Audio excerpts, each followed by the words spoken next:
Hello, and welcome to Picture Cars. Today we're going to do a little bit of a different episode. We'll be talking about the character and not specifying between a movie or TV show. So, for Wonder Woman, we're going to look at the vehicles from 2017's Justice League and Wonder Woman. We'll also take a look at the Wonder Woman TV show from 1975, and most recently, Wonder Woman 1984. And because the mythos of Wonder Woman is so large, we're actually going to turn this video into a two-part video.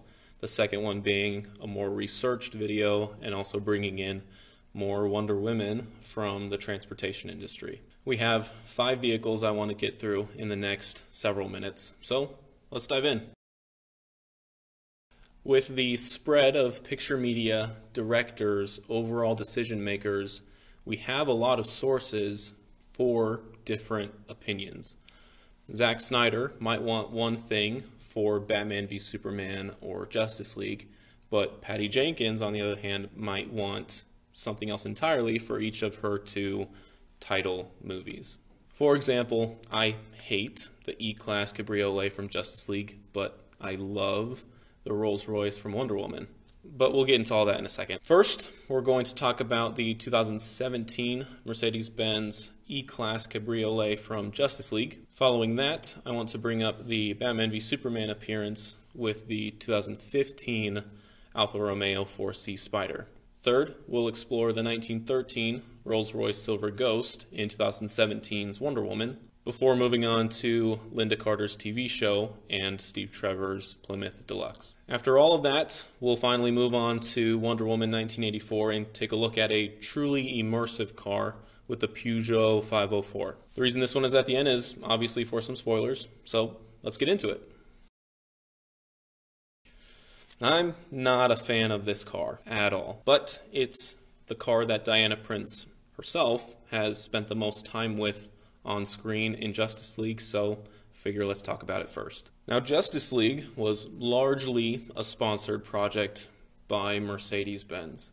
Mercedes-Benz had developed a concept car for the video game Gran Turismo 6 with the Mercedes-Benz Vision GT. And Zack Snyder really wanted it for Bruce Wayne's character, so they, meaning Mercedes, developed that car, a concept car, solely rendered in CG, just so that Batman could say that his superpower was rich. And Bruce Wayne, having the only Mercedes-Benz Vision GT in the world, makes a ton of sense. But listen, Mercedes-Benz is a German car company, and while that statement in and of itself is not wrong, 4 months ago, to the audience, Nazis just killed Steve Trevor. And yes, Wonder Woman isn't one to hold a grudge in her character, the hallmarks of her character being refined justice, but we as an audience don't see the 100-year character development from 1918 to 2017. So, choosing a German-built car after seeing Steve Trevor being killed by German Nazis just doesn't make a whole lot of sense to me. There are arguments to be made that the audience should be more intelligent than this, and I like to say that I am, but a collective audience's memory is short when it comes to perceiving time. Will the audience see the time disparity between 1918 to 2017, or will they see the time disparity between June 2nd, 2017 and November 17th, 2017? It's the latter. It's a beautiful car. The E-Class Cabriolet is a great model for the Mercedes brand. And Mercedes doesn't make ugly cars. I don't hate the car. I hate the car choice for Wonder Woman's character. Now, if you want the audience to latch onto a unfortunately new-to-screen intellectual property like Wonder Woman, then you need to have the audience go through the same emotions that the character is going through. When Steve Trevor dies, I need to feel that heart-wrenching anger and despair. When he comes back in 1984, I need to feel that relief as well. But between that time we know that Diana hasn't moved on, then I also need to sort of understand her emotional decision-making. Now, Josh, maybe it's a museum fleet vehicle. Really? And even if it was, would she be taking a company car to go see Victor Stone? No. And that's all the time I want to take on this car because, A, this would become a long video if I took this much time for every single car, and 2, I want to move on to Batman v Superman's Alfa Romeo 4C because I think it's the epitome of luxurious premium car brand that Diana would go for. We get maybe 5 seconds with this car, and during that time the car is rightfully out of frame. Wonder Woman has just made her power play against Bruce Wayne, having just stolen his external drive, and so we need to spend more time and focus more on Wonder Woman's reaction. But that doesn't mean this car deserves lesser discussion, because it's an amazing car. Just as Mercedes-Benz was the primary sponsor for Justice League, FCA, which is now Stellantis, was the primary sponsor for Batman v Superman. For the most part, Dodge and Jeep are the main show ponies for this movie. Being largely shot in Detroit during the summer of 2014, it makes a lot of sense to tie into the automotive industry. And using FCA is a powerful choice to me. Choosing or accepting FCA as their primary sponsor is intelligent because of the international presence. If you want the movie to do well internationally, then you need to have an international presence and have international tokens or signalers that represent things that international audience can relate to. Now, Dodge isn't wholly an international brand, but Jeep is very much making inroads into the European markets. This international focus was likely the same thought process when they went into looking at Mercedes for Justice League. But instead of showcasing the Dodge Viper, which was nearly in its final years of production, FCA and Warner Brothers decided to choose the Italian-made Alfa Romeo 4C. And here's why it's so sharp in combination with Diana. It fits Gal Gadot's character and matches in almost every single way. It's an exotic character, but also an international outsider. It's beautiful and also new to the North American landscape. Just as the Murcielago fit Bruce Wayne so perfectly in 2008's The Dark Knight, so too does the Alfa Romeo 4C fit Diana Prince's character so much more than any Mercedes ever could. I really like this car. It has an exotic, refined approach that is very much in line with Wonder Woman's character.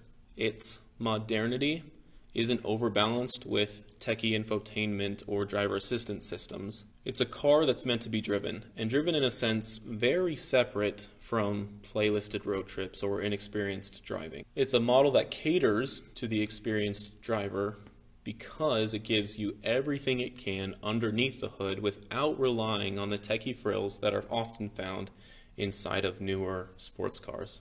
It's a unique vehicle for Diana, and I can't gush enough about this car choice.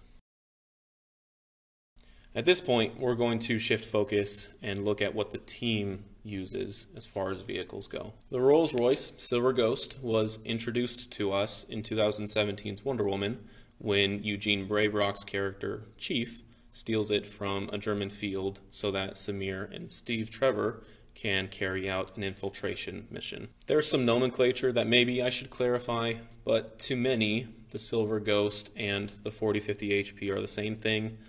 I'm just going to call it the Silver Ghost. In 2013, there aren't very many car companies or even cars to choose from.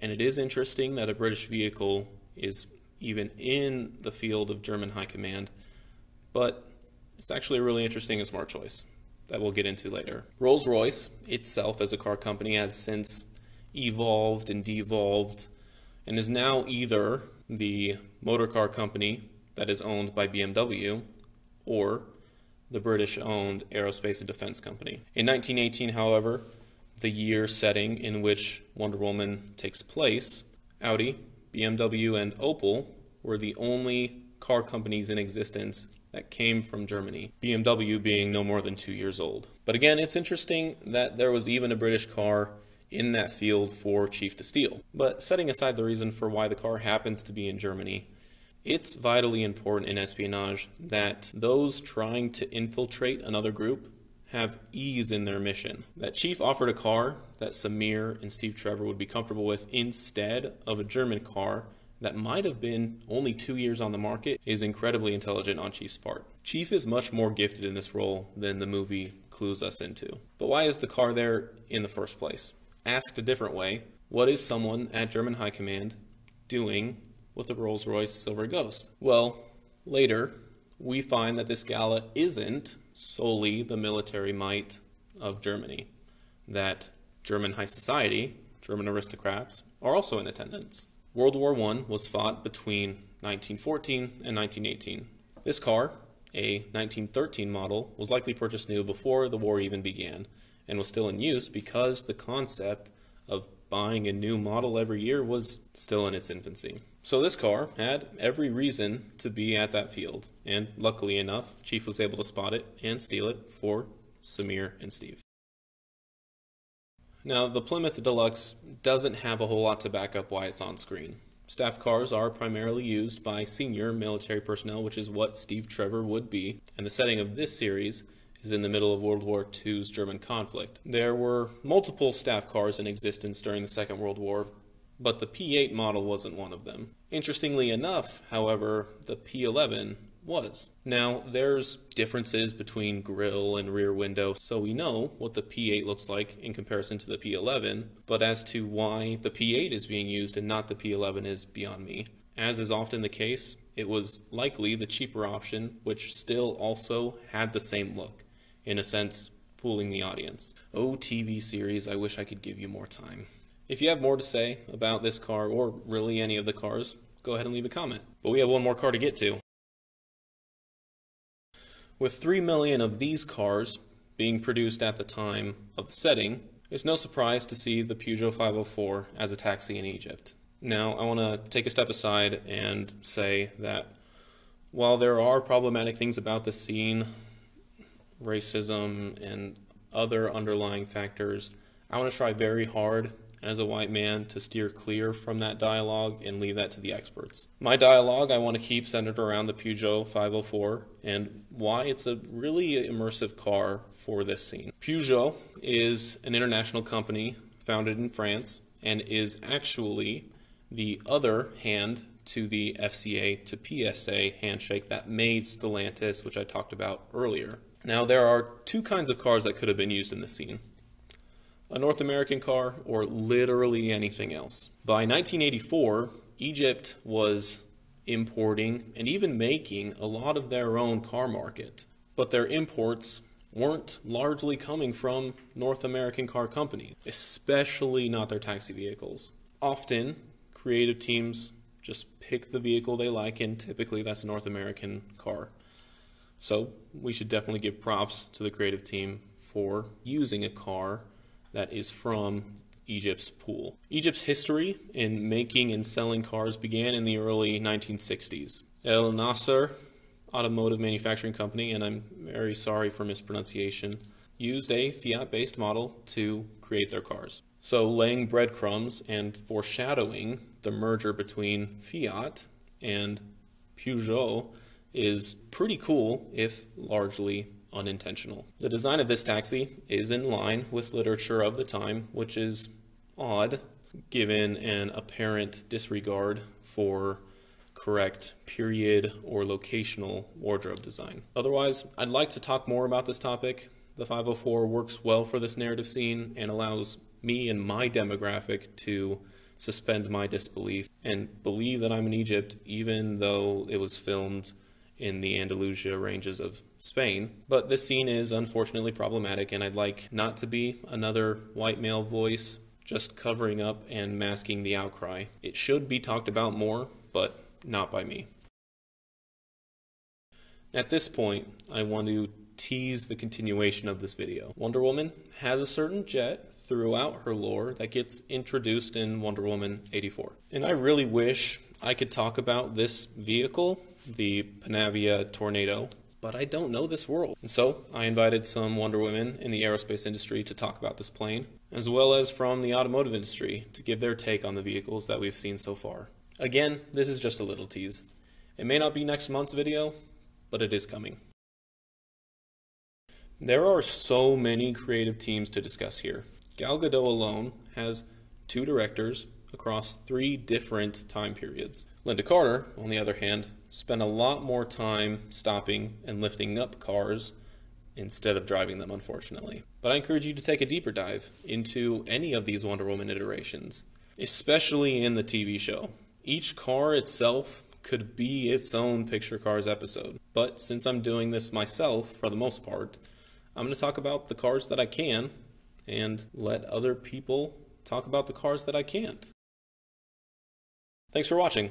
I have a lot of fun making these videos and turning this into a collaborative project with others. Hopefully, we can bring in more of these opportunities, and if you want to collaborate, let me know. Reach out to me on Instagram at Josh Robert White. Again, leave a comment below of another car you'd like me to analyze from a different movie, and this time I'm going to do the plug. Hit the like button and subscribe because there's more content coming your way, and I'm really excited for what's to come. Thanks again, and I'll see you guys on the next one.